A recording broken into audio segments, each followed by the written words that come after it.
ကိုသမိုင်းကိုဖောက်ပါဘဝမှာတယောက်တည်းရုန်းကန်နေရလို့စိတ်တက်မကြပါနဲ့တယောက်တည်းဆိုလဲတယောက်တည်းဖြစ်အောင်လုပ်အားမငယ်နဲ့လူတိုင်းမှာပြီးပြည့်စုံတဲ့မွေးရပါပါရမီဆိုတာဘယ်သူမှပါမလာကြဘူးဘဝဆိုတာကိုယ်တိုင်ဖန်ဆင်းရှင်ဘဝဆိုတာလိမ်ငယ်တဲ့စင်းနဲ့တူကိုဥရိယာကိုရောက်ဖို့ကိုယ်တိုင်ပဲ့ကင်နေရဘယ်သူမှအားမကိုးပါနဲ့ငွေမရှိရင်လောကကြီးမှာနေရတာမျက်နှာငယ်ရတယ်အချစ်ဆိုတာကလည်းငွေရှိမှအချစ်ရှိတာအမျိုးဆိုတာကလည်းရွှေရှိမှအမျိုးတော်ကြတယ်ဒါကလည်းလောကလူတဘာဝရဲ့နေရမှာကိုသမိုင်းကိုရေးပါကိုရှောက်မယ်လန်ကိုယ်တိုင်ဖောက်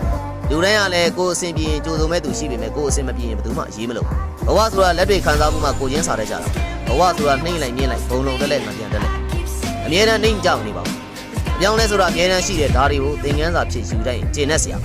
ဘာပဲဖြစ်ဖြစ်လောကဇက်ကုံမှာဇက်เสียအလိုကြကရတဲ့အခါမှာမင်းသားနေရာတရုပ်ဆောင်ရတာရှိလို့တစ်ခါတလေလူချမ်းနေရာတရုပ်ဆောင်ရတာရှိတယ်ဝမ်းနဲ့မနေနဲ့စိတ်သက်ကြမနေနဲ့အခွင့်အရေးဆိုတာနှစ်ခါမလားတတ်ဘူးငေးမှန်တွေးပူနောင်တရမနေတောင့်ခံထားပါအာတင်ထားပါ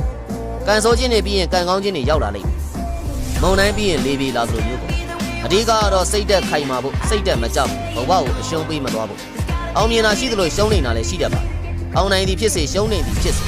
အဓိကဘဝအတွက်ခံနိုင်ရည်ရှိဖို့နဲ့စိတ်သက်တွေကျိုးပြက်ရင်းရိုက်သွားဖို့ကအရေးကြီးတာပဲ